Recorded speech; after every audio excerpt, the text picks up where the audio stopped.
The glass walls of Whitford Tower shimmered like cold steel that morning, catching the Manhattan sunrise and slicing it into ruthless angles. Inside, the boardroom was already full executives in tailored suits, assistants clutching iPads, and a cold tension humming beneath the polished oak table. Maddie. Harper walked in holding a stack of financial reports, her breath steady, her heart hopeful. Today was supposed to be the day her strategic model saved Whitford Labs from a looming quarterly loss. But the moment she stepped through the door, the conversation stopped.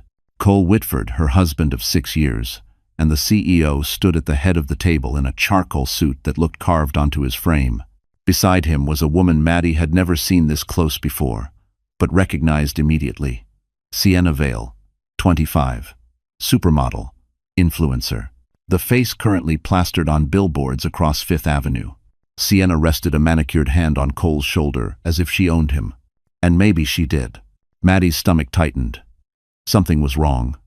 The room felt staged, rehearsed. Even the executives avoided her eyes. Cole cleared his throat. "Maddie," he said, tone cold enough to frost the glass behind him, "I think it's time we address the truth. Our marriage is over." She blinked, unable to process the words. "What?" Cole didn't flinch. "I've filed the preliminary papers. Our lawyers will reach out to you today." Soft gasps rippled around the room. Sienna gave a sympathetic smile, the kind people give when they're not sorry at all. Her diamond bracelet caught the light as she intertwined her fingers with Cole's. Maddie felt as though the boardroom floor shifted under her. But Cole wasn't finished. "And as of this week," he continued, "Sienna will be partnering with Whitford Labs for our new brand campaign. She represents the direction this company needs. A direction that didn't include Maddie."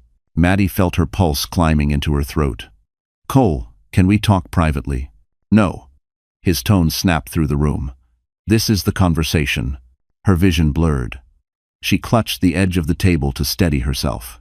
She thought about the nights she stayed up building financial projections for him, the mornings she packed his lunch when he was running late, the years she spent believing love meant sacrifice. A hushed whisper came from her left. "I heard he's been seeing Sienna for months." She didn't know. Another voice murmured. Maddie's lungs tightened. She felt humiliation burn hot under her skin. Cole turned back to the board. "Let's continue. We have no time for emotional interruptions." "Huh." The room shifted back into motion except for Maddie, frozen in place as if her life had cracked open and spilled onto the polished hardwood. Her hands trembled. Her heart pounded. Something inside her chest, something trusting and soft, shattered completely. And then she felt it. A sharp pain low in her abdomen. She gasped and staggered. Cole didn't even look at her. But one executive did. His eyes widened. "Maddie, your face. You're pale, are you?" She couldn't answer. The room spun. The report slipped from her hands and scattered across the floor like broken glass. And as she collapsed, grasping for air, one terrifying realization struck her. This wasn't heartbreak. Something was happening inside her body, and it was about to change everything. The rain came down in thin, icy needles against the cracked apartment window, and Madeline Harper lay curled on the sagging gray couch, clutching a pillow to her chest, as if it were the last warm thing left in her life. Just 12 hours earlier, she had collapsed in the Whitford Tower boardroom. Now she was back in the tiny one-bedroom apartment she'd rented in Queens, her emergency space, a place Cole never bothered to ask about, because he never imagined she'd need one. It smelled faintly of old carpet and burnt toast from the neighbor upstairs. Nothing luxurious, nothing comforting, just survival. Maddie pressed a trembling hand to her abdomen. The strange pain had dulled since the collapse, but it still pulsed in small, frightening waves. The doctor's words echoed in her mind. "You're under severe stress. It could be exhaustion. But you need monitoring. Come back for a full scan tomorrow." Tomorrow. She didn't know if she'd emotionally survive tonight. Her phone lit up on the coffee table, an old iPhone with a spiderweb crack across the corner. A message from her manager. "Maddie, because of today's incident, HR has temporarily suspended you. We'll discuss next steps." The world tilted. Suspended. No job. No insurance security. No income beyond the small savings she kept quietly from Cole, barely enough to cover rent. And Cole, he hadn't sent even a single message to check if she was alive. Maddie swallowed a sob. She stared at the ceiling, tracing the water stains that formed crooked shapes, a habit she'd developed years ago, back when life already felt like it was getting too heavy. A knock startled her. She sat up slowly. "Who is it?" "It's me. Dylan, Cole's junior assistant. 29. Sharp. Quiet. The only person in that office who ever treated her like more than an accessory on Cole's arm." Maddie hesitated before unlocking the door. Dylan stood drenched on her doorstep, rain dripping off his jacket, chest rising as if he had run full speed. "You shouldn't be alone," he said softly. She tried to steady her voice. "I'm fine." "No, you're not." A tear betrayed her, sliding down her cheek. Dylan stepped inside and placed a small paper bag on the table. "I brought soup from the deli across the street. And electrolytes, and—" he held up a folded blanket. "I figured you might need this." 1. The kindness felt like a knife twisting deeper into her chest, not because it hurt, but because she hadn't felt it in so long. She sank onto the couch again, shoulders trembling. Everything fell apart in one day. "No," Dylan said gently. "It didn't fall apart today. Cole has been pushing things to break for a long time. Today you just finally saw the truth." His words were honest. Brutally so.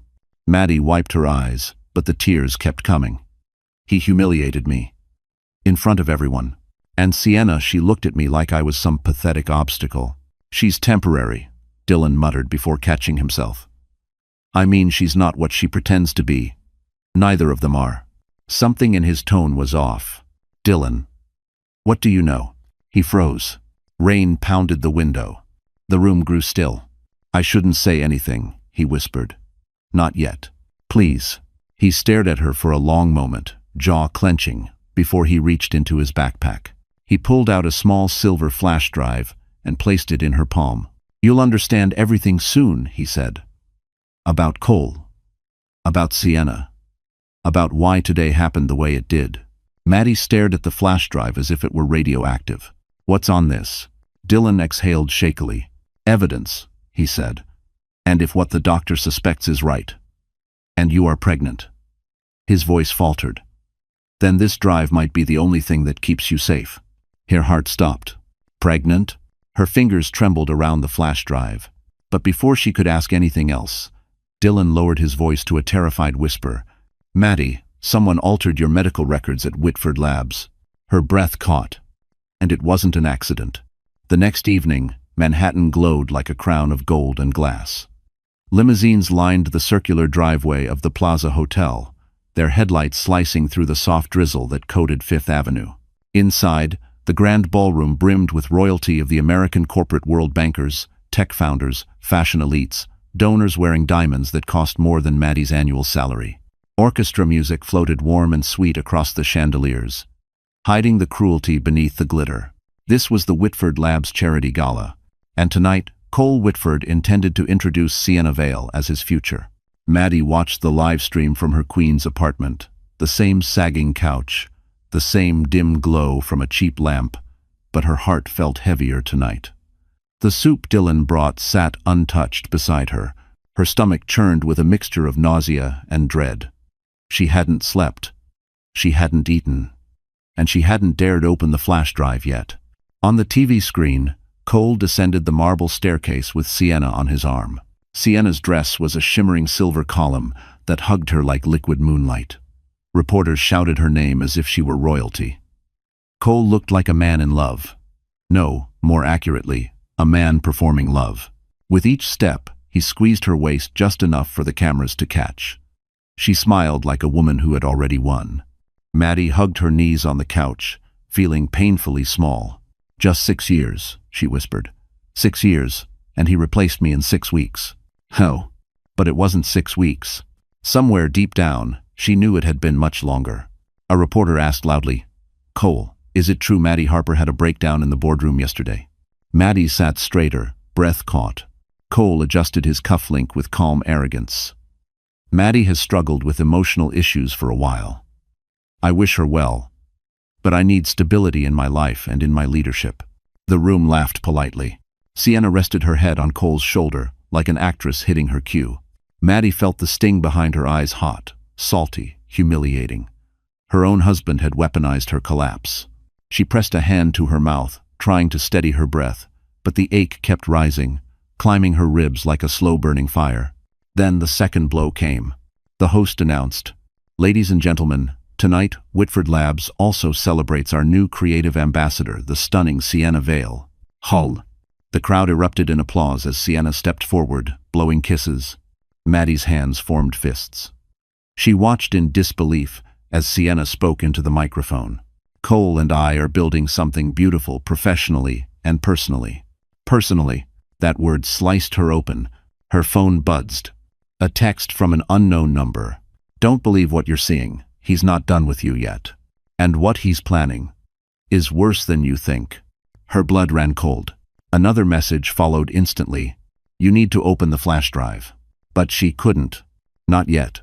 Her hands were shaking too violently. Back on the screen, Cole kissed Sienna on the cheek as flashes exploded around them. The photographers cheered. Investors clapped. Cole drank in the attention like expensive wine. And then, as Sienna leaned in to whisper something to Cole, his eyes flicked down the ballroom stairs. His entire expression froze. The camera panned, following his line of sight, and Maddie's heart nearly stopped. Because standing in the back of the ballroom, dressed in a dark suit, hands casually in his pockets, was Graham Alden, stoic, silent, watching Cole with the unblinking intensity of a man who knew too much. Cole's throat bobbed, his jaw clenched. Sienna noticed. "Cole? What's wrong?" Cole didn't answer. He looked like a man who had just seen a ghost. Or worse, someone who had arrived to burn his world down. The morning after the gala, the sky over New York was a washed-out gray, the kind that made the city feel lonelier than it already was. Maddie Harper sat at her tiny kitchen table in Queens, a chipped mug of cold coffee sitting untouched in front of her. She felt hollow, like the night had scraped something out of her chest and left nothing but the ache behind. The live stream replayed in her head on a cruel loop, Cole beaming beside Sienna, reporters laughing, guests applauding. Her name dragged through whispers about mental instability.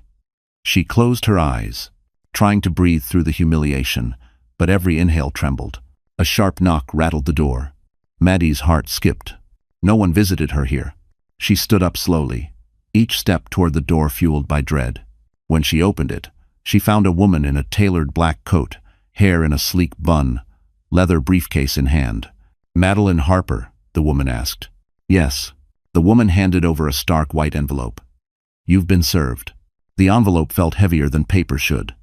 Maddie opened it with shaking fingers. Her vision blurred as she skimmed the first lines. Notice of spousal support denial. Notice of forced property separation. Notice of reputational review initiated by Whitford Labs. She dropped into the nearest chair. Cole wasn't just divorcing her. He was erasing her. A second knock hit the door before she could even breathe. This time it was her landlord, Mr. Donahue, holding a clipboard awkwardly. "Maddie, I'm really sorry, kid. I got a call from Whitford Labs' legal department this morning." "What?" she whispered. "They said you're going through issues. That you might need supervised housing?" He winced. "I know it sounds insane, but they're pressuring me. Hard. They hinted the zoning board could make trouble for me if I don't reevaluate your lease." Her mouth fell open. "Cole did this? I'm sorry. You have 30 days. 30 days. A single tear slid down her cheek as she nodded numbly. When the door closed, she pressed both hands to her forehead, trying to stop the panic spiraling inside her. Cole was making her look unstable, dangerous, as if she were the problem. Her phone buzzed. A message from an unknown number. "He's trying to frame you. He needs you to look unfit before the IPO." A second buzz. "Open the flash drive, Maddie." She stared at the drive lying on the counter, small, silver, ominous. But before she could reach for it, her phone rang. Cole. Her stomach twisted as she answered. His voice was shockingly calm. Too calm. "Madeline, I heard you caused a scene with the landlord." "I what?" "Cole, stop lying. You're manipulating everyone. This is what I mean." His voice sharpened. "This paranoia, these accusations. You need help." She froze.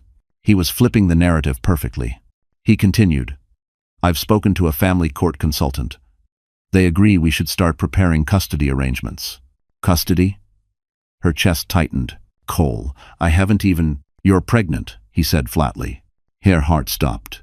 How do you? You should have checked your insurance records, he said. I already have the preliminary documentation. She felt sick. He had known before she did. He'd been watching her records, tracking her. And don't worry, Cole added. Once the babies are here, I'll make sure they're raised in a stable environment. Her hand trembled. You're taking my children? You're not well, Maddie. Everyone can see it. She felt her breath ripping out of her lungs. You can fight, Cole said casually. But I have a full legal team. You have— What? A temp job you're suspended from? A tear slid down her throat. He was already burying her alive. Cole ended the call with a final blow. Sign the papers, Maddie. It's the last kindness I can offer. The line went dead. She stared at her reflection in the dark screen. Her world shrank. And without meaning to, her hand touched her abdomen. Because somewhere deep inside her, something moved. The subway ride back to Queens felt like moving through a tunnel of underwater echoes. Every sound metal screeching on tracks, the hiss of the doors pierced through Madeline Harper's skull like needles. Her pulse was too fast, too loud, thundering under her skin, as if her body were warning her that something was coming, something she couldn't outrun. When she finally stepped off the train, the world spun with a nauseating tilt. She pressed a hand to the cool concrete pillar, willing her breathing to steady. It didn't. Her vision flickered like a dying street lamp. She whispered to herself, "It's just stress. Just breathe, Maddie, breathe." But her body disagreed. As she pushed open the gate to her apartment building, a sharp pain sliced across her lower abdomen. Her knees buckled. She gasped, clutching her stomach, the same spot that had throbbed in the boardroom, the same spot that had pulsed the entire night. She barely made it to her front door before a second wave of pain hit harder, deeper. A strangled cry escaped her. Something was terribly, terribly wrong. She fumbled for her phone, but her fingers slipped. The device fell to the floor, screen lighting up with Dylan's earlier text. "Open the drive, Maddie, before he takes everything." She didn't get the chance. Her vision collapsed into black. A siren wailed. Bright lights. Cold air. Voices. Maddie opened her eyes to harsh fluorescent lights streaking above her like comets. The metallic scent of disinfectant filled her nose. She felt movement, a stretcher rolling across a hospital hallway. A paramedic leaned over her. "Ma'am, stay with me. You were found unconscious outside your building." Her lips parted, but only a whisper escaped. "The pain, my stomach. We're getting you to a trauma bay," he said firmly. "Just hold on." The panic hit like a tidal wave. Am I losing?" "Don't think the worst," he said. "Let the doctors examine you first."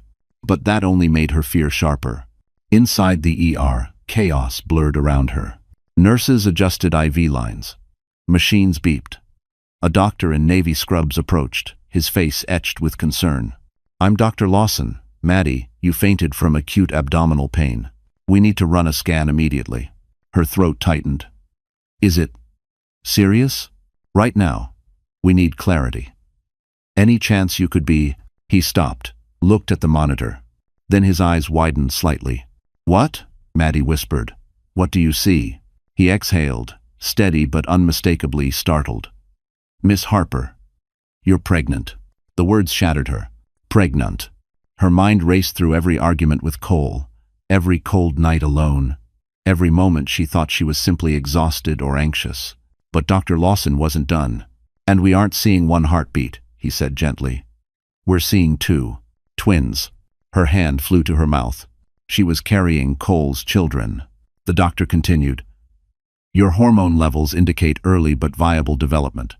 The pain you felt likely came from a combination of severe stress and blood pressure spikes. We'll monitor you closely." Tears streamed down her temples onto the pillow. Twins. And Cole already knew. He had known before she did. He had accessed her medical records. He was already planning custody. Her body shook with silent sobs. Dr. Lawson rested a hand on her shoulder. "You're not alone now, Maddie. You have 2 lives depending on you. We'll protect all 3 of you." But Maddie wasn't crying from fear alone. She was crying because reality had finally cracked open, and beneath it was a truth far darker than she ever imagined. Cole didn't just betray her. He was preparing to take her children away before they even entered the world. And now that she carried more than just her own life, the war between them had officially begun. The hospital discharged Maddie at sundown, warning her to avoid stress and instruction, as impossible as asking Manhattan traffic to calm down. She walked slowly toward the exit, clutching the packet of prenatal documents Dr. Lawson had given her. The crisp papers crinkled beneath her trembling fingers. Twin pregnancy. One sheet read, "High risk," another warned. It felt surreal. Like the universe had handed her a miracle wrapped inside a nightmare. The cold air slapped her cheeks as she stepped outside. Evening lights shimmered across the city skyline, bright and indifferent. Yellow taxis honked. Strangers talked loudly into their phones. Everyone moved on with their lives. Except Maddie. She wrapped her arms around herself and whispered into the wind, "How am I supposed to do this alone?" No answer came. A bus roared past, kicking up a spray of slush onto her shoes. Her breath hitched. Her body was exhausted. Her spirit even more so. But she forced herself forward, one slow step at a time, until she made it to a small bench by the hospital entrance. Saturday. And everything inside her finally, violently cracked. The sob tore out of her like something feral. She pressed both hands to her face, shoulders shaking. She cried for the betrayal, the humiliation, the unborn children she already feared she wasn't strong enough to protect. She cried for the girl she used to be, the one who believed love would save her. She cried until the air burned in her chest. Her phone buzzed weakly in her bag, but she couldn't bring herself to pick it up. Not yet. She didn't want more bad news. She didn't want to hear Cole's voice twisting reality into lies. She didn't want to open the flash drive that Dylan said could keep her alive. She just wanted, for one moment, to breathe. Footsteps approached. Maddie? Her body stiffened. She looked up, and her heart dropped. It wasn't Dylan. It was Cole. He stood a few feet away, dressed in a sharp black coat, hair styled like the cameras were still watching him. He didn't look worried. He didn't look sorry. He looked annoyed. "What are you doing here?" she whispered. "I got a notification about your ER visit," Cole said flatly. "You should have told me you were being reckless with your health." Reckless. As if fainting outside her home was an inconvenience to him. Her voice cracked. "You knew I was pregnant, and you should have taken better care of yourself," he shot back. "Do you realize what you almost jeopardized?" "My health?" she asked bitterly. "My legacy," he corrected without shame. "The twins." The words were a slap. Her breath caught painful, sharp. Cole stepped closer. "Listen, I don't want to fight. You signed the divorce papers. You agree to supervised visitation, and I'll make sure you're comfortable."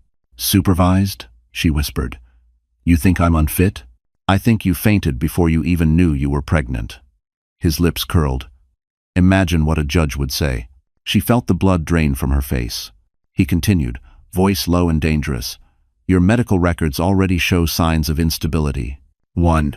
Her eyes widened. "Because you altered them." He didn't deny it. Instead, the corner of his mouth lifted. "It's not personal, Maddie. It's business." A tear slid silently down her cheek. Cole leaned closer. "Don't make this harder than it needs to be." For a moment, she couldn't breathe. But then, another voice cut through the cold air. "Step away from her." Cole stiffened, turning sharply. And Maddie's breath caught when she saw who stood there. Tall. Calm. Eyes burning with a quiet storm. Graham Alden. And the look he gave Cole Whitford was the look of a man ready to dismantle an empire brick by brick. For a moment, the world froze between the three of them, Maddie trembling on the bench, Cole stiff with irritation, and Graham Alden standing like a quiet storm ready to break open. Graham stepped closer, his long coat brushing against the icy wind. The glow from the hospital entrance cast a halo around him, turning his presence almost unreal. "I said," Graham repeated, voice calm but sharp as glass, "step away from her." Cole let out a short, incredulous laugh. "You're kidding me, Graham Alden, Wall Street's golden boy? What did you follow her here?" "I drove her here," Graham corrected, "because she fainted alone outside her building." "Which you caused," Cole scoffed. "This is a private matter." Not anymore, Graham said. Not when you're manipulating her medical records. Not when you're trying to weaponize her pregnancy for your IPO. The color drained from Cole's face just slightly, but enough for Maddie to feel it like a spark in the cold air. Her voice trembled. Graham, how do you know all that? Graham turned to her, and something softened in his eyes. Because I've been tracking Whitford Labs for months, and because I don't trust him. He gestured lightly toward Cole, as if pointing out a stain. Cole's jaw tightened. This isn't any of your business. Len. Graham stepped between Maddie and Cole, posture protective, voice low. She is my business. The words hung in the air. Maddie's breath caught. She wasn't sure she heard him correctly. Cole's lip curled. So that's your angle. You want her. Graham didn't deny it. Instead, he said quietly, I want her safe. The silence that followed was electric dangerous. Cole broke first. You think Maddie can just run to you? After everything? She can't even handle her own life. That was the moment Graham's composure cracked. He grabbed Cole by the lapel, not violently, but with the force of a man who'd been silent long enough. You don't get to talk about her like that. Maddie gasped. Graham. He released Cole before anything escalated, but the message had been delivered. Cole straightened his jacket, eyes dark with fury. You're making a mistake, Maddie. He's not who you think he is. Graham's voice chilled. Tell her. Then, Cole blinked. Tell her what? That you paid a private investigator to dig into her past. That you told investors she was emotionally fragile. That you forged signatures on her health insurance forms to appear unstable. Maddie's stomach twisted. Cole. Is that true? Cole hesitated, and the hesitation was the answer. Her knees weakened. She leaned into the bench as the night closed in around her. Graham knelt beside her. Maddie, he said softly, you need to hear something else. Something I should have told you years ago. She lifted her eyes, afraid. He took a breath. When you and Cole first started dating, he approached my firm for an investment. I ran background checks on him, and I saw everything. Everything what? She whispered. Graham swallowed. The cheating, the financial fraud, the fake accounts, the manipulation patterns. I tried to warn you, but you never said anything, Maddie whispered, hurt slicing through her. You were happy, he said, quiet but urgent. And I didn't want to be the reason it broke. I thought you'd eventually see who he was. Cole exploded. You should have stayed out of it. Graham stood again, calm returning. I will never stay out of anything that involves her safety. Not again. Maddie stared at him, eyes filling with tears, not of weakness, but of realization. Graham wasn't a stranger. He wasn't a coincidental ally. He had been there watching, protecting, waiting for years. Cole pointed a finger at Maddie, voice shaking with fury. If you walk away with him, you'll regret it. I promise you. Graham stepped in front of her again. No, he said. The only one who should be afraid of what comes next. He looked Cole dead in the eyes. Is you. The next morning crept in quietly, slipping through the blinds of Maddie's tiny Queen's apartment in pale strips of gold. She hadn't slept. Her body ached, her eyes burned, and her pulse still trembled with the aftermath of last night's confrontation. But beneath the exhaustion, something new simmered, a small, flickering ember of anger. Not fear, not defeat. Anger. She sat at her kitchen table, the same chipped surface, where she'd cried only days before. But now, a silver flash drive sat in front of her like a loaded weapon. Dylan's warning echoed in her head. This might be the only thing that keeps you safe. Maddie reached for it slowly, as if touching a fragile truth. Her hands shook, but she slid the drive into her old, battered MacBook Air, the one Cole said made her look unprofessional. The screen flickered to life. A folder popped up. Whitford, docs, do, not, delete. Herr Stomach knotted. She clicked. At first, there were spreadsheets. Boring ones. Budget allocations. Marketing metrics. But then she saw a second folder. Private CW only. Her breath hitched. Inside were dozens of documents, and something worse. Videos. Her fingers froze above the trackpad. She clicked the first one.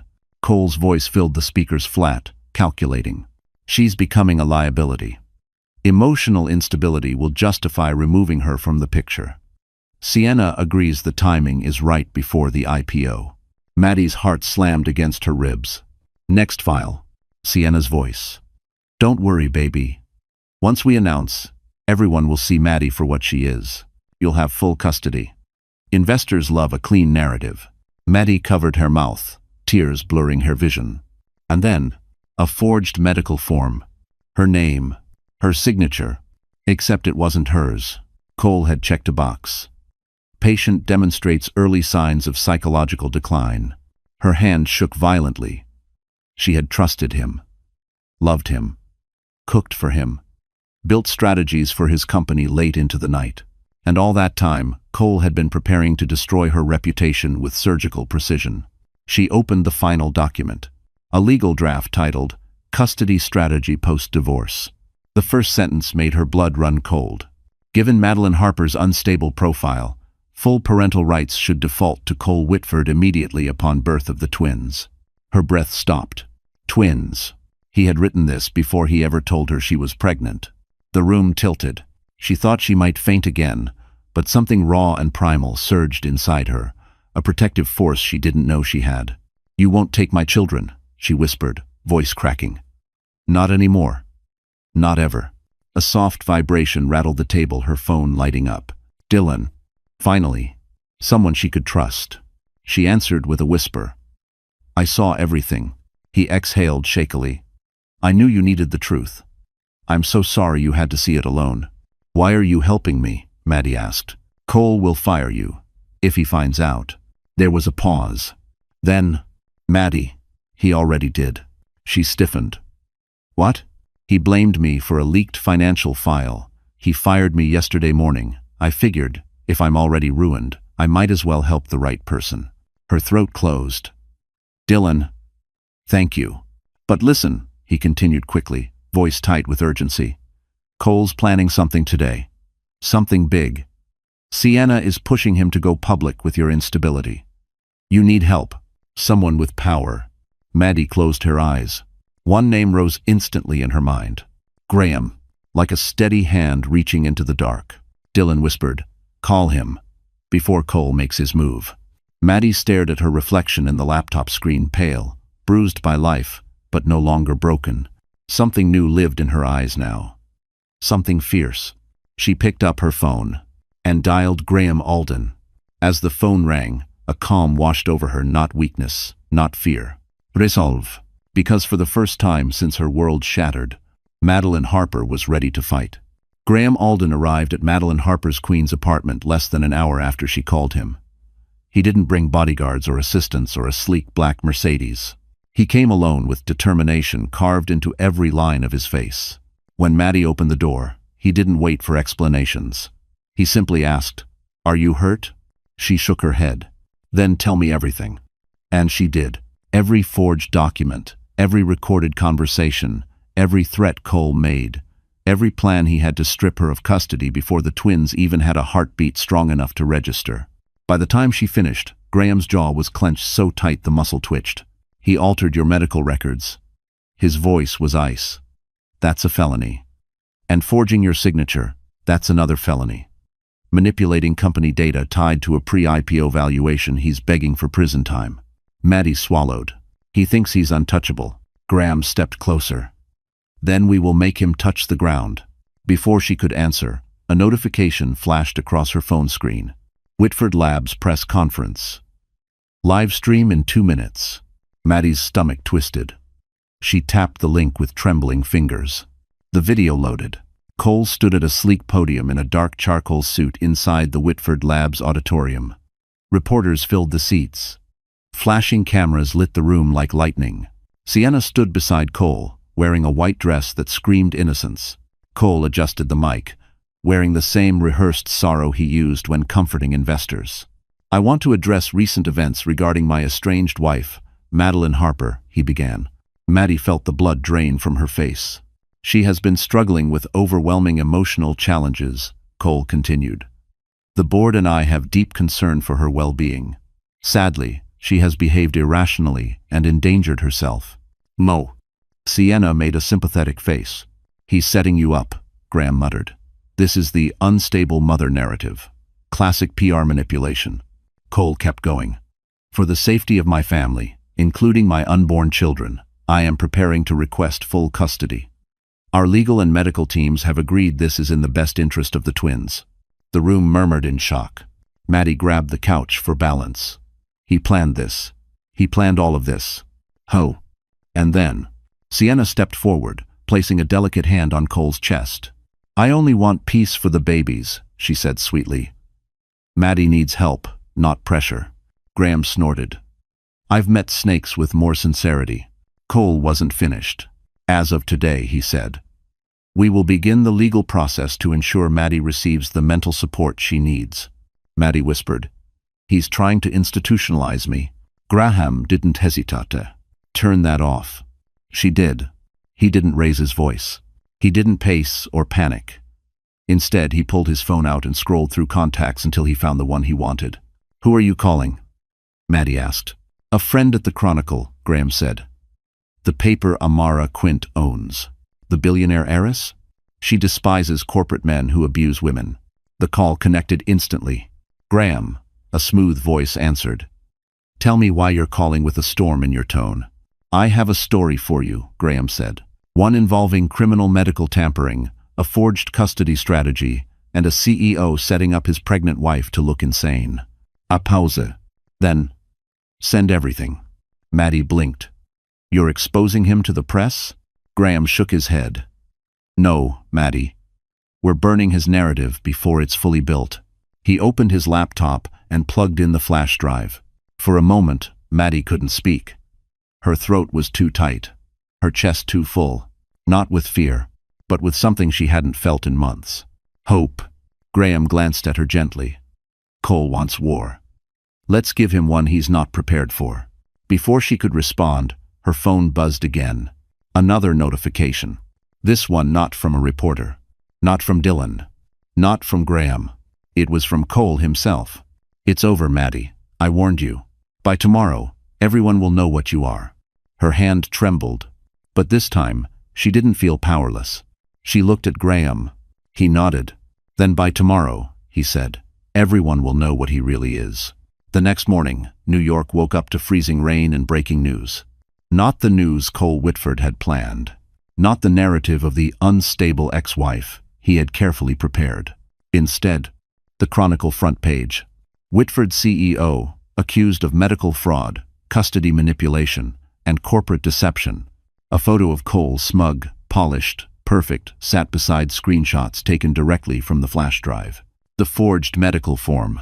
The custody strategy. The leaked audio of Cole calling Maddie a liability.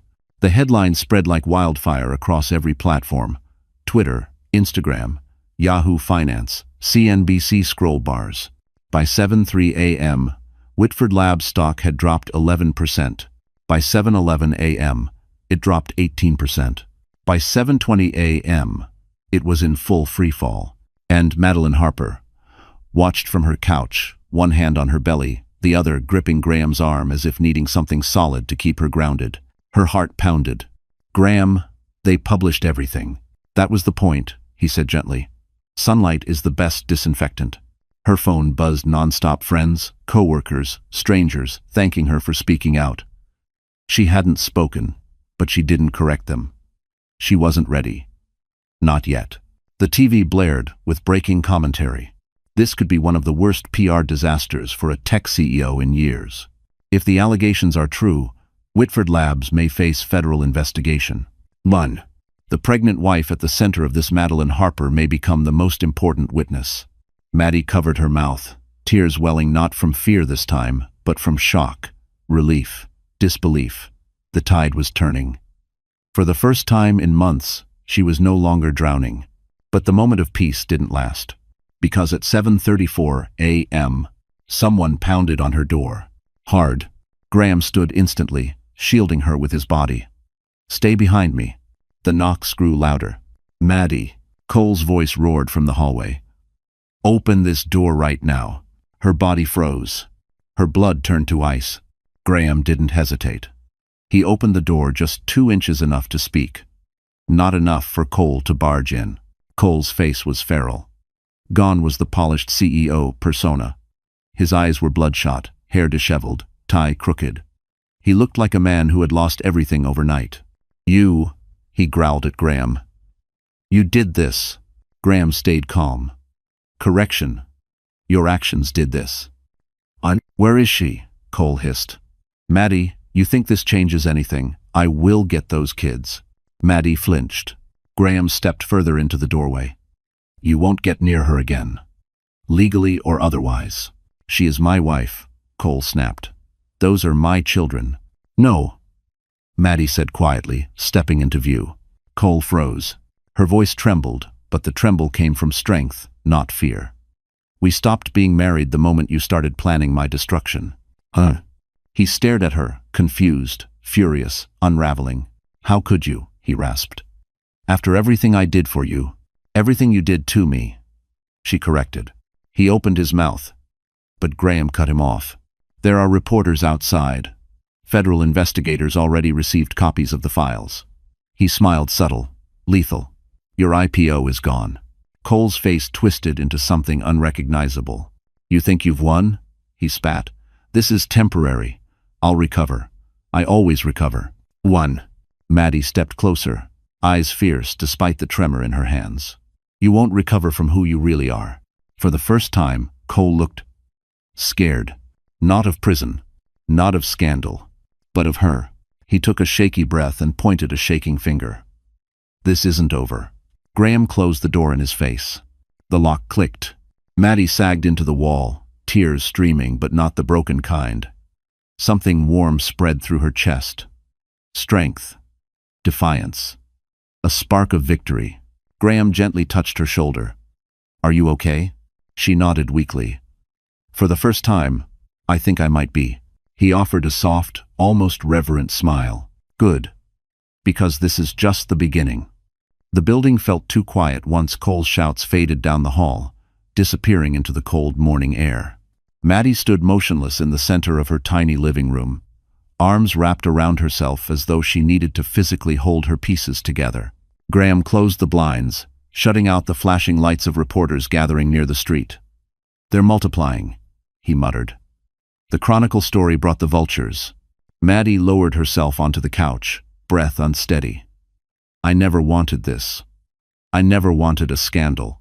"You didn't create it," Graham said gently. "You survived it." Survived.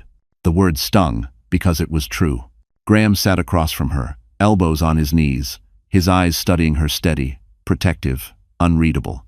It was comforting and unnerving at the same time. "You need legal protection," he said. "Cole will retaliate. He's too cornered not to." "I can't afford a lawyer," Maddie whispered. "He froze our joint accounts. He cut the cards." "You're not hiring anyone," Graham interrupted. "You're getting the best attorney in Manhattan, and you're not paying $1. She blinked. "Graham, A knock interrupted them. Loud, but not aggressive. Graham stood first, opening the door cautiously.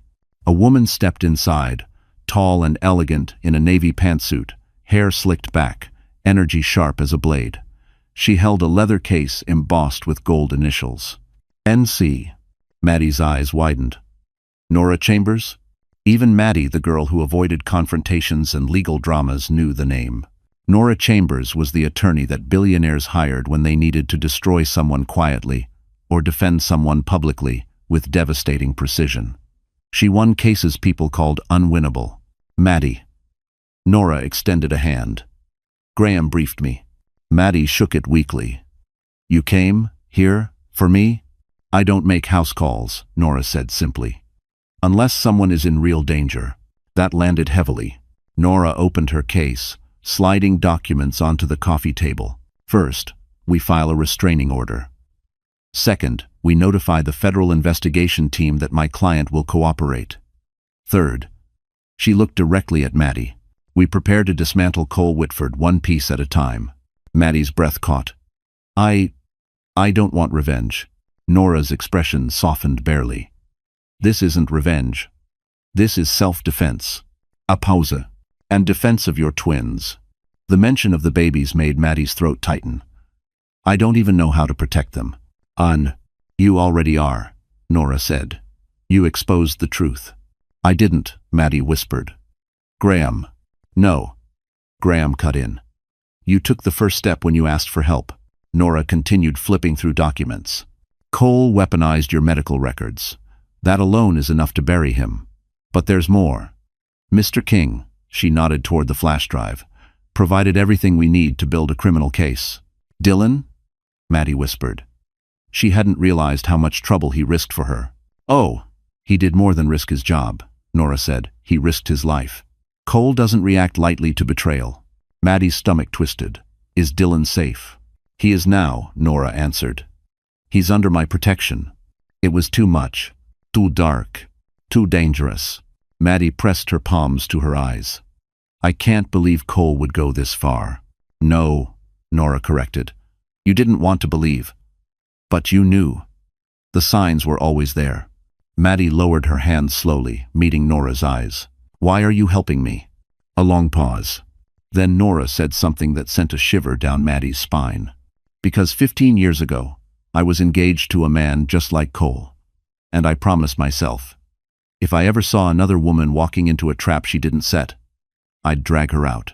Maddie's chest tightened. She didn't know whether to cry or to thank her or both. Nora stood, gathering the papers. I need your consent to move forward legally. Everything else? Leave it to me. Lund, Graham added quietly. You're not fighting alone anymore. Outside, reporters shouted Cole's name as he shoved through the crowd, face twisted with rage. Inside, Maddie looked at the signature line on Nora's document. Her hand trembled. Then she picked up the pen and signed. For herself. For her twins. For the life she would rebuild from the ashes Cole tried to bury her in. The backlash arrived faster than lightning. By noon, Sienna Vale's perfectly edited world collapsed under the weight of a scandal she helped create but never expected to be part of. Her Instagram comments were overflowing with fire. Homewrecker. Baby thief. Manipulating a pregnant woman. Disgusting. Cancel her. Sienna slammed her phone down on the marble vanity inside Cole's penthouse, her breath ragged. Cole, you need to fix this. Cole stood across the room with his phone pressed to his ear, pacing so aggressively the floor vibrated under his steps. Brad, listen to me, this investigation is blown out of proportion. I can control the narrative. I just need time. A pause. Then a cold voice on the other end. Even Maddie could hear it from the live stream. There is no time, Cole. The board is calling an emergency meeting. Investors already want your resignation. Cole's neck reddened. I built this company. How? Well, the voice said dryly. Then you should have protected it. The call ended. Cole hurled the phone against the wall so hard it shattered. Sienna flinched. Are you insane? Cole turned on her, eyes flashing with something feral. This is your fault. My fault, she shrieked. You're the one who forged medical files. I didn't tell you to be stupid. Cole stormed toward her, jaw clenched. If you kept your mouth shut, the audio wouldn't have leaked. Sienna recoiled. I didn't leak anything. Cole froze. A beat of silence. Then his eyes narrowed. If not you, then who? But Sienna's mind was already spiraling. She stormed into the bedroom, grabbing a Cartier bracelet off the nightstand, ripping it off her wrist. I didn't sign up for this kind of heat. I wanted influence, not federal investigators outside the building. Cole followed her. You're not leaving. She spun around, her laugh cold and sharp. Watch me. Rin. Sienna, he warned. If you walk out that door. What? She shot back. You'll forge my medical records too? He stiffened. She smirked. That's what I thought. You're all threats and no power. Sienna grabbed her purse, heels clicking sharply as she stormed toward the elevator. But before she stepped inside, she turned back with one last cruel twist of her knife. You want the truth, Cole. I never loved you. Her lips curled. I loved the version of you who still mattered. Mun. The elevator doors slid shut. Cole was finally, brutally alone. Meanwhile, across the city, Maddie sat across from Nora Chambers in a private conference room inside the law offices of Chambers and Tate. It smelled of mahogany, paper, and quiet power. Graham stood behind Maddie like a guard posted at her back. Nora placed a folder on the table. Whitford Labs is hosting a board meeting in 20 minutes. They're preparing a vote to suspend Cole indefinitely. Maddie swallowed. He'll blame me for everything. He can blame the weather too, Nora replied, but it won't stop the rain. Graham leaned forward. What's our next step? Nora slid a form toward Maddie. A temporary custody protection order. Once signed, Cole cannot approach you without court approval. If he tries, we can have him detained. Maddie hesitated, pen hovering. He'll retaliate. Yes, Nora said. He already has. The question is, will you defend yourself? Maddie looked at her trembling hands. Then she remembered. The forged documents. The custody strategy written before she knew she was pregnant. Cole calling her unstable in public. Sienna smirking beside him. The twins inside her, fighting to survive. And Graham's hand on her shoulder, steadying her when her world tilted. Maddie signed the order. Back at Whitford Labs. Cole burst into the boardroom, tie crooked, hair disheveled, panic written all over his face. The board chairman stood. Cole Whitford, due to the allegations and evidence presented, we hereby vote on your immediate removal as CEO. Voices echoed around the table. I. Cole slammed his fist onto the table. You can't do this. The chairman's eyes were icy. You already did. The vote passed. Cole Whitford's empire collapsed in a single breath. And somewhere across Manhattan, Madeline Harper finally felt the first whisper of justice. The night Cole was removed as CEO, Manhattan was drowning in a winter storm, sheets of icy rain slamming against skyscrapers, winds howling like the city itself was rebelling. Maddie watched the lightning flicker beyond the tinted windows of Chambers and Tate as she clutched her stomach, a pressure building deep inside her. Not pine. Not exactly. More like warning. Graham noticed immediately. Maddie, are you okay? She forced a breath. Just cramps. Probably stress. But Nora Chambers looked up sharply from her files. How far along are you? Still early, Maddie murmured, pressing a hand against her side. The doctor said I need rest. Nora closed the binder with a decisive thud. Then we're done for tonight. Stress at this stage, with twins, is dangerous. Dangerous. The word echoed inside Maddie's ribcage like a bell. She stood slowly, gripping the table for balance, but the room tilted. A sudden wave of dizziness crashed over her, blinding, suffocating. She sucked in a breath as a bolt of pain shot through her abdomen. Graham rushed to her side. Maddie, Hanis Baklil. The floor vanished. Darkness swallowed her whole. She woke to the sound of sirens. The ceiling of the ambulance blurred above her. Rain pounded the metal roof. Flashing red lights painted the world in warning. A paramedic leaned over her. Miss Harper, stay with me. You're having early contractions. We need to stabilize you. Her heart dropped. No. They're too early. A sob ripped out of her. My babies are too small. We're doing everything we can, the paramedic said gently, adjusting the IV. Hang on. She felt the stretcher lurch as the ambulance sped through the storm. Where's Graham? Maddie gasped. A voice came from behind her, fierce and steady. I'm right here. Low. She turned her head. Graham was in the ambulance, soaked from the storm, gripping the railing with white knuckles. His eyes, usually controlled and calm, were raw with fear. Maddie, he whispered, just breathe. I won't let anything happen to you or the twins. His hand wrapped around hers, warm and grounding, keeping her tethered to the world. But another contraction hit sharp, vicious. Maddie cried out, her whole body tense. We're almost there, the paramedic said. Just another minute. The hospital was chaos. Nurses burst through the ER doors, pushing her stretcher toward a high-risk maternity wing. Machines beeped. Cold air stung her skin. Her vision blurred. A doctor approached quickly. Miss Harper, I'm Dr. Reyes. You're experiencing early labor. We need to stop the contractions before they progress. I can't lose them, Maddie whispered, voice breaking. Please, I can't lose them. We're not going to let that happen, Dr. Reyes said firmly. But we need you calm.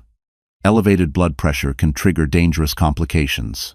Graham leaned over her, brushing damp hair from her forehead. You're not alone. I'm right here. His voice steady, warm, became her anchor. But then her phone, tucked in her coat pocket, vibrated violently. Nora Chambers' voice burst from the speaker. Cole knows you're in the hospital. He's on his way. Maddie's blood ran cold. "No," she whispered. "He can't come here. He can't." Graham grabbed the phone. "Nora, call security. Lock every entrance. He's not stepping within a mile of her. Not tonight." "I already did," Nora replied. "But you need to be prepared." "He's furious." The call ended.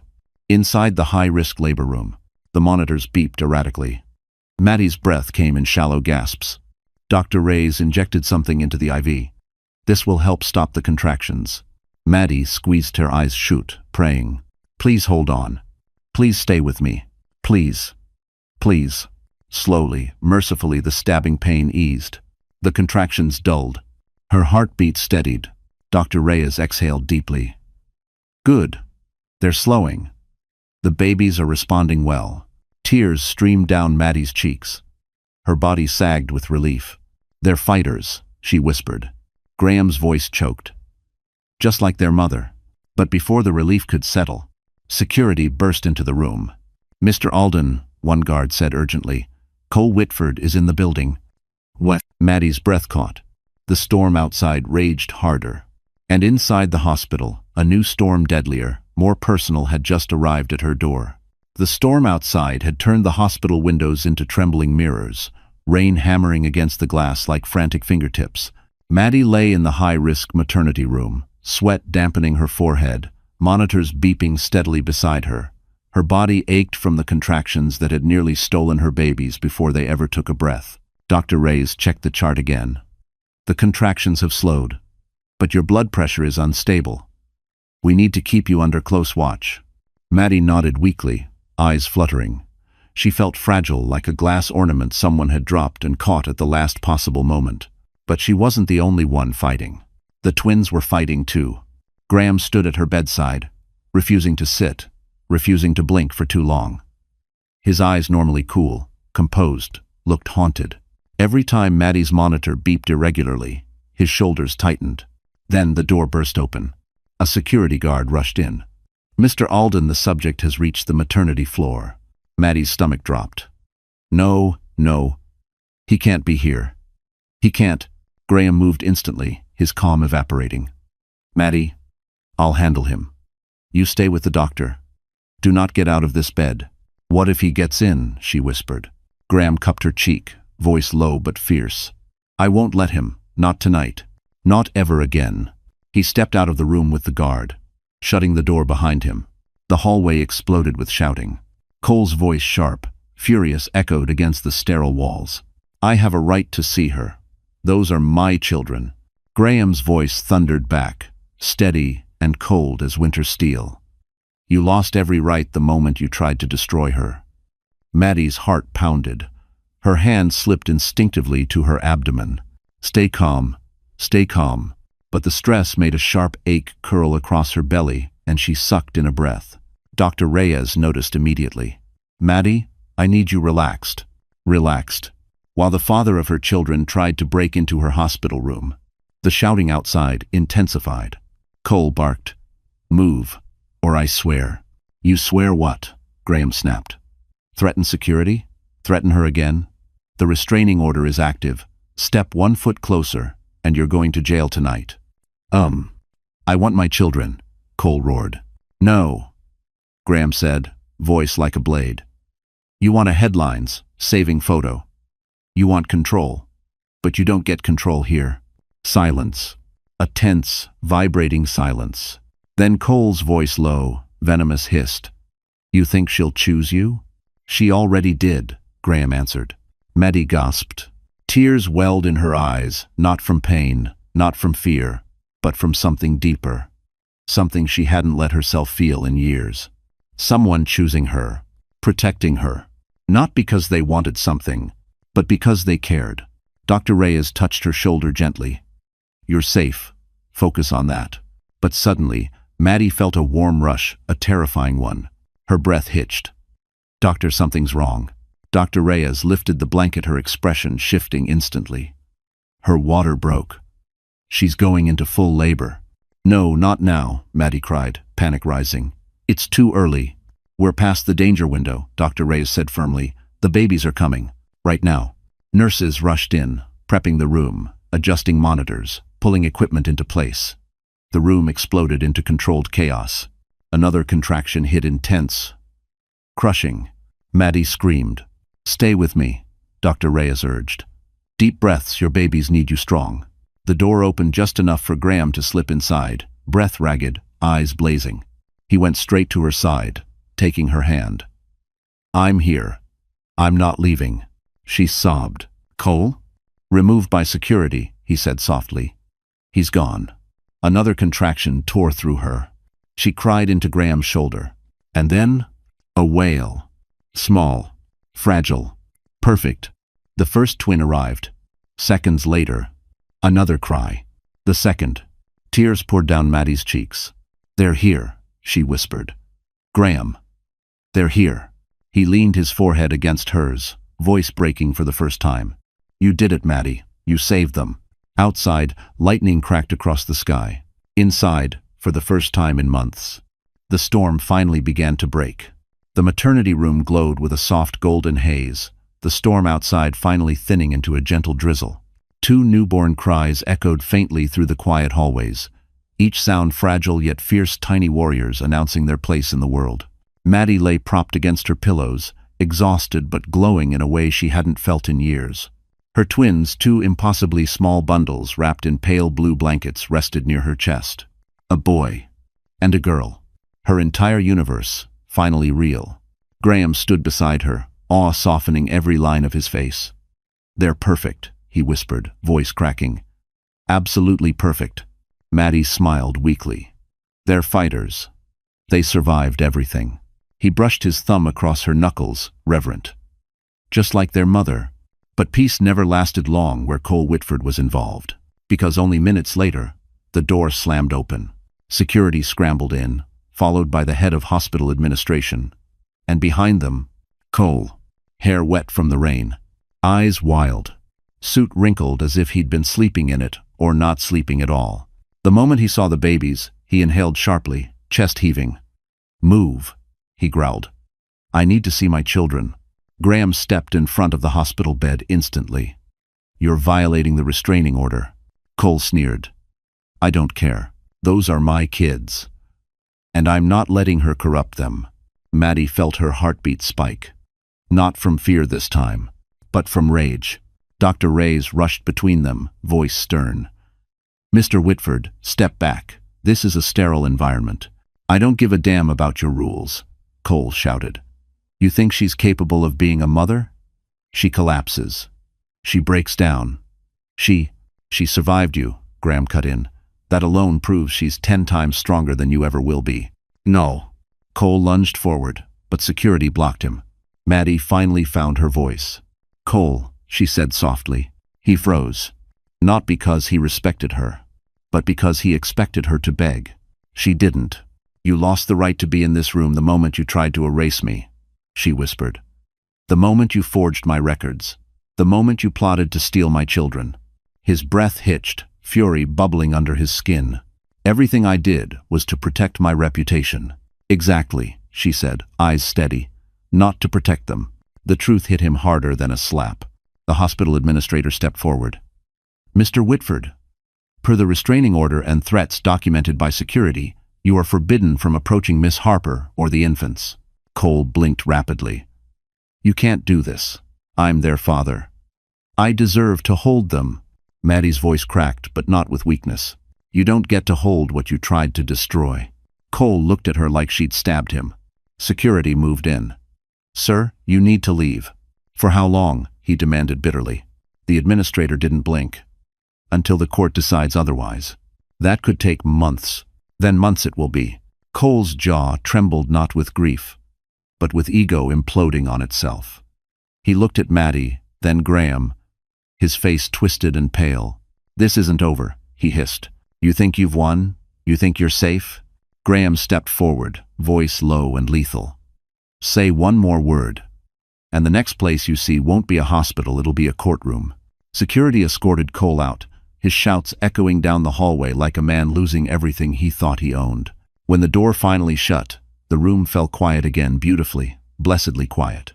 Maddie sagged back into her pillows, tears slipping down her cheeks. Not from fear, from release. From relief. From the reality that she had protected her babies. Graham wiped a tear from her cheek. They're safe now. Because of you. She looked at her twins, her miracle. We're safe, she whispered. For the first time in years. She believed it. 3 days passed in a soft blur of beeping monitors, nurse check-ins, and the steady rhythm of 2 tiny heartbeats sleeping beside Maddie's hospital bed. Outside, snow-blanketed Manhattan, turning the city into something quieter, gentler, almost as if the world itself was giving her space to breathe. For the first time in months, Maddie wasn't running from anything. She was healing. The twins slept soundly in their bassinets, their chests rising and falling in perfect synchrony. Maddie watched them, her heart swelling with a mixture of fierce protectiveness and disbelief. They were perfect. They were hers. And she had survived enough storms to know she would do anything to give them a life untouched by Cole's darkness. A soft knock sounded. Graham stepped into the room, carrying 2 steaming cups of Starbucks coffee. His coat was dusted with snow, hair slightly messy from the wind, but his smile warm, steady chased the chill right off him. You look stronger today, he said, offering her a cup. Maddie took it with a tired smile. Stronger than I feel, but yes. He sat beside her. Nora called, the restraining order held. Cole's lawyers filed an emergency appeal, but the judge denied it. Relief washed over her. So he really can't come near us. Not legally. And as far as illegally? Graham's jaw hardened. Security at both entrances is doubled. His name is flagged. Cameras are monitored. He's not getting within a mile. Maddie exhaled slowly. Thank you. He hesitated before answering. You don't owe me gratitude. I do, she whispered. You've protected me more in weeks than he did in 6 years. Graham's gaze softened, but before he could speak, Nora Chambers swept into the room wearing a navy coat, heels clicking decisively, folders in hand. You ready? Nora asked. Maddie blinked. For what? Your discharge, Nora said. And your first step toward rebuilding the life he tried to take. Maddie stiffened. Already? Nora nodded. Cole is spiraling. He's scrambling to salvage what's left of his reputation. That makes him dangerous, but also sloppy. The window to strike is now. Strike. The word felt foreign on Maddie's tongue. I'm not sure I'm ready for revenge, she whispered. Nora's eyes softened, losing their usual businesslike edge. This isn't revenge, Maddie. This is reclaiming the space he stole from you. Graham added gently. It's about getting your power back. Maddie looked down at her trembling hands. Power. A word she hadn't felt connected to in years. A nurse entered with a soft bundle. Miss Harper, here are your discharge clothes. Maddie expected hospital sweatpants or a thin gown. Instead, the nurse revealed a carefully folded outfit. A cream turtleneck. A tailored beige coat. Soft wool trousers. A pair of elegant ankle boots. Graham cleared his throat. Nora picked them. Nora lifted a brow. We can't have you walking out looking like a victim. Optics matter, Maddie. The world needs to see the woman who survived a CEO's abuse and came out stronger. Maddie hesitated. Then she nodded. The transformation wasn't dramatic, not a makeover, not glamour. But when she slipped into the warm coat and lifted her chin, something inside her shifted. She looked like someone who had endured the fire and walked through it. When she emerged into the hospital lobby, holding her babies, reporters on the sidewalk snapped pictures through the glass. Their murmurs cut through the cold air. There she is. That's her. She doesn't look broken at all. Graham placed a protective hand lightly on her back. You ready? He murmured. She looked at her twins, her fragile miracles. Then at the doors opening before her. Yes, she said softly. I am.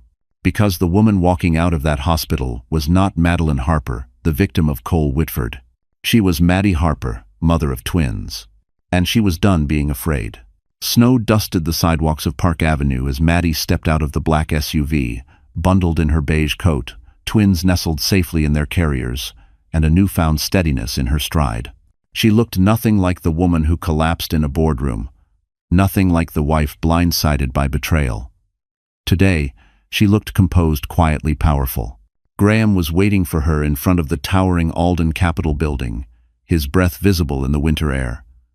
You ready? He asked. Maddie adjusted the strap of one baby carrier.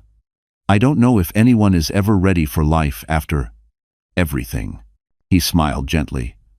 Then let's step into it together. When they entered the lobby, heads turned. Executives, assistants, interns, everyone recognized Graham Alden. But today, their eyes weren't on him. They were on her. Some whispered. Some stared with sympathy. Others with curiosity. No one knew what to make of the woman who had survived a scandal that was headlining every business outlet in the country.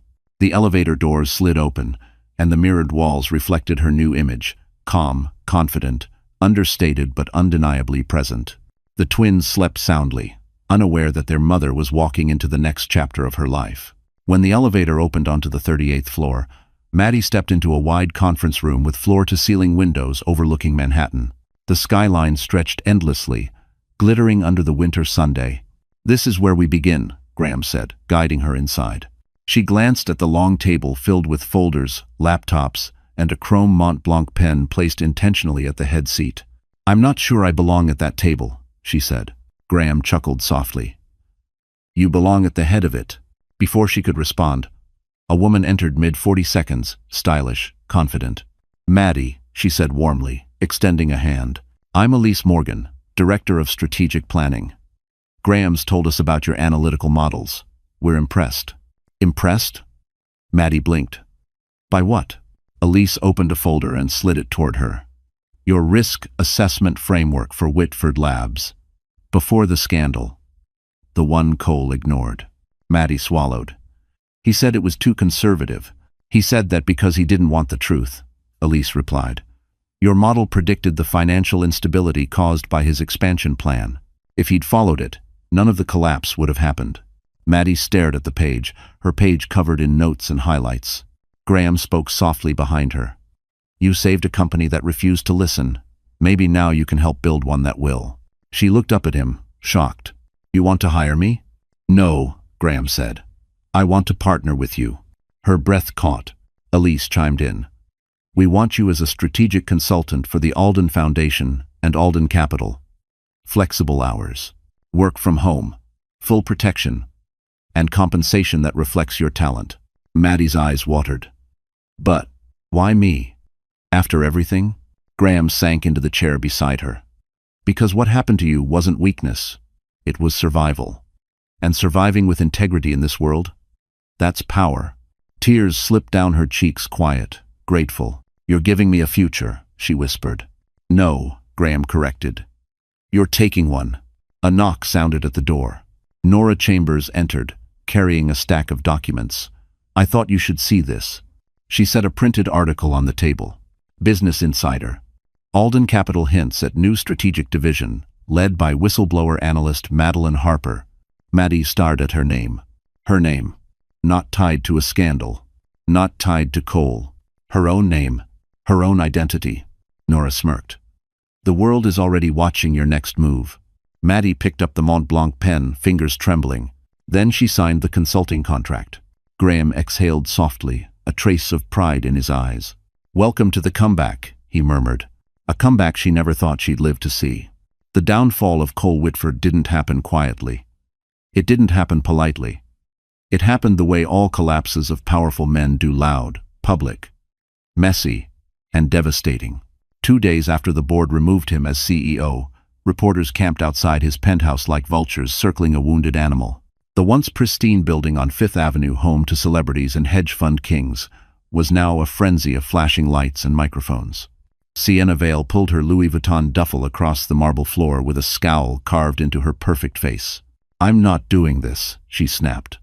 "I don't do scandals that won't die." Cole appeared from the hallway, unshaven, eyes bloodshot, wearing the same shirt he'd slept in for 2 nights. "You can't leave," he said hoarsely. "Not now." "Oh, I can leave," Sienna said coldly. "And I am." She paused to examine her reflection in the mirror, adjusting her hair. "You told me this would blow over. That I'd come out of this looking like the new face of Whitford Labs. Instead, I'm getting death threats from suburban moms." Cole ran a shaking hand through his hair. "We can fix this. I just need you to stay with me until the investigation ends." Sienna turned, lips curling into a cruel smirk. "Sweetheart, The investigation isn't ending. It's escalating. The feds want to know about the falsified documents. Your board claims they're cooperating. And the investors? What about them? Cole growled. They want to sue you. Cole's breath hitched. They can't sue me for something I didn't. They can, Sienna cut in. And they will, because Graham Alden is backing Maddie. When Alden moves, Wall Street follows. Cole froze. Sienna slung her bag over her shoulder. You should have known better than to cross a man like him. Cole stepped in front of the door. Desperation etched into his posture. You can't leave me, Sienna. Everyone else is gone, my board, my investors, the press. You always were dramatic, she said with a sigh. I didn't come here for love, Cole. I came for status. She leaned in, her breath icy against his face. And you don't have any left. She pushed past him. The door slammed. Cole stood in the empty penthouse, silent, hollow, ruined. Across Manhattan, Maddie rocked her twins in the warm living room of the temporary Alden Foundation, housing a safe, quiet penthouse overlooking Central Park. The baby's soft breathing filled the room, steady and calming.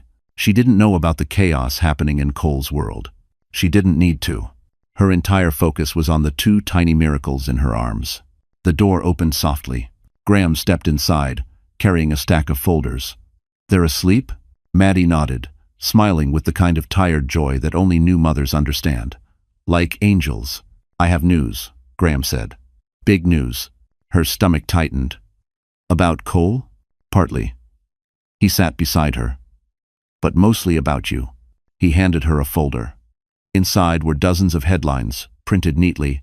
Whitford Labs stock recovers after removing controversial CEO. Way. Harper. Alden's strategic initiative expected to shift market trends.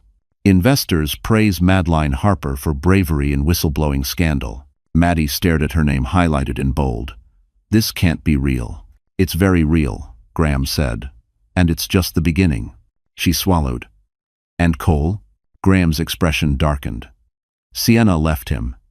Investors are suing. Federal prosecutors want a full statement.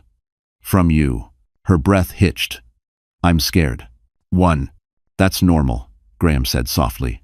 But you're not alone in this. You have the truth. You have Nora. You have me. His voice dropped into something almost tender. You have an army that believes in you. A tear slipped down her cheek. Not from fear. From gratitude. Graham, she whispered. I never thought I'd have this kind of support. He brushed a tear away gently. That's because you spent years giving everything to the wrong man. The twins stirred lightly, their tiny fingers curling. Maddie held them closer.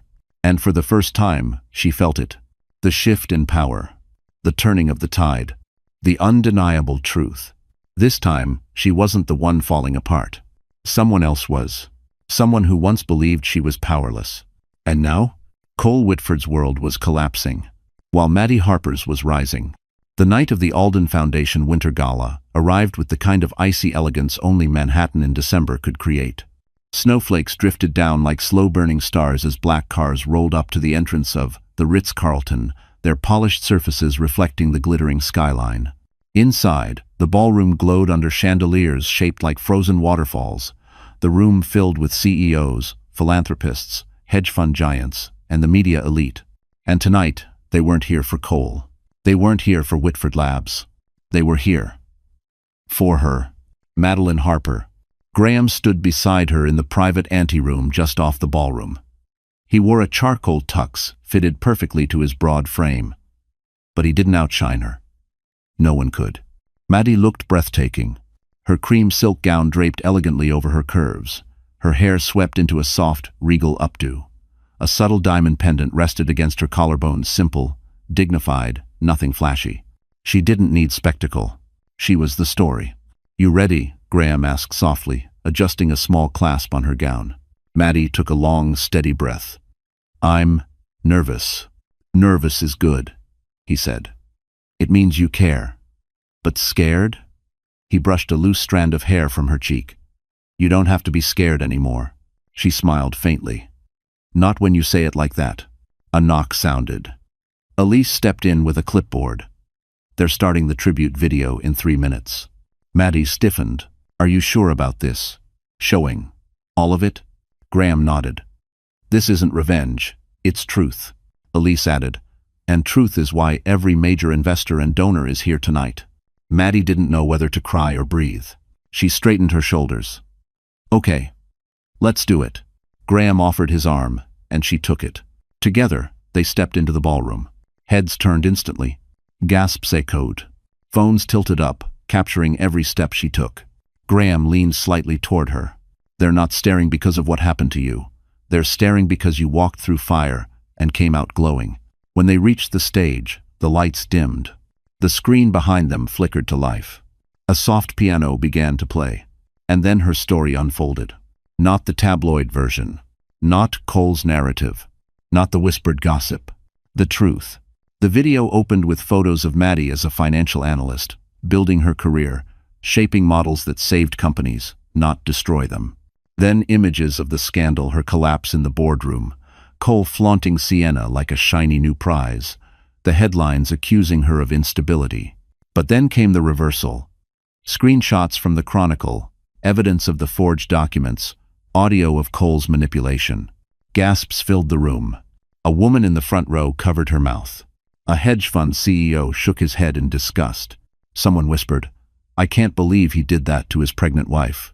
Then, the video shifted to footage recorded quietly by Graham during the twins' birth. Maddie gripping his hand, her face contorted with pain and courage. Then two tiny newborns crying into the world. Maddie felt tears roll down her cheeks. The screen showed her now strong, serene, holding her children. The room erupted in applause. Graham guided her to the microphone, but Maddie shook her head. "You speak," she whispered. "I'm not ready." He nodded, stepping forward. "Tonight," Graham said, voice steady and warm, "we honor a woman who was nearly erased, a woman whose strength rewrote her destiny, a woman who chose truth over fear. This isn't just a comeback. This is the beginning of a legacy." People rose to their feet, an ovation, powerful and long. Maddie covered her mouth, overwhelmed. But then, a commotion at the back of the ballroom. The doors burst open. Cole Whitford stumbled in, disheveled, eyes wild. "Maddie," he shouted, voice cracking. "You lied about me. You ruined me." Security rushed forward. The crowd murmured, horrified. Cameras recorded every second. Cole shoved a guard aside. "Those are my children. You think you can hide them behind some billionaire?" He pointed at Graham, spit flying. "You think this is over?" The room fell silent, cold, tense. Maddie turned toward him slowly. Her voice, when she spoke, sliced the air clean in half. "Security," she said calmly. "Please remove Mr. Whitford. He does not belong in my life, or my story, anymore." Cole froze. Graham smiled faintly, victory in his eyes. Security dragged Cole away as cameras flashed like lightning. And Maddie Harper, the woman he thought he could break, stood under the chandelier glow, unshaken, untouchable, reborn. The ballroom of the Ritz-Carlton was still humming with energy long after Cole had been removed, cameras still trained on the empty doorway where he had disappeared, dragged away like a man watching the last pieces of his old life crumble. But Maddie Harper didn't look toward the chaos. She looked forward, toward the life that was finally hers. Graham stepped closer to her as the applause softened into a reverent hush. "Are you okay?" he asked gently, searching her face for cracks the world couldn't see. She nodded, wiping a stray tear. "Yes." For the first time in a long time, yes. The crowd parted, allowing Elise, Nora, and several foundation members to gather near the stage. Camera crews shifted angles. The music eased into something warm and orchestral. Nora leaned in with a soft smile. "You did the impossible, Maddie. You held your ground." Maddie exhaled, her shoulders relaxing. "I didn't do it alone." Graham's voice came from behind her. "You did more than survive. You changed the story. Yours and your children's." At the mention of the twins, her heart swelled. Upstairs, they slept safely under watch of Alden Foundation security, protected, guarded, cherished. She stepped toward the podium, her breath steady, her voice soft but unshakable. "I never wanted a spotlight," she said. "I never wanted my personal pain to become public. But life pushed me to a place where staying silent meant losing everything I loved. And tonight, standing here, I understand something I couldn't see before." Her eyes swept across the room. Strength isn't about winning every battle. It's about refusing to let someone else write your ending. The audience held its breath. A tear slipped down Maddie's cheek, but she didn't hide it. These past months broke me open, but my children stitched me back together. And every person who stood by me, every one of you, gave me a reason to stand up again. She stepped back from the microphone, and the room erupted in applause, loud, thunderous, thunder echoing through the chandeliers. Not pity, not curiosity. Respect. Deep, heartfelt respect. Graham's eyes glowed with something she couldn't name. Something warm, steady, achingly tender. He held out his hand. "Come with me," he murmured. Confused but trusting, she let him guide her down the side stairs, past the crowd and the photographers, toward a quieter balcony overlooking Central Park. Snow drifted softly across the night sky, catching the city lights like scattered diamonds.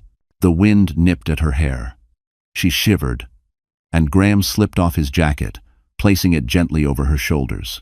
"Maddie," he said, voice low, "there's something I've wanted to say for years, but you were never free until now." She turned to him, heart thudding. "I didn't help you out of obligation," he said, "or guilt, or strategy." He paused, breath visible in the cold. "I did it because I've loved you since the moment I met you." Her breath caught. He continued, "Not the broken version of you. Not the wife fighting a battle she didn't deserve. I loved you because you're brilliant, kind, stronger than you know, and you make every room feel a little less cold." Tears blurred her vision. Graham stepped closer.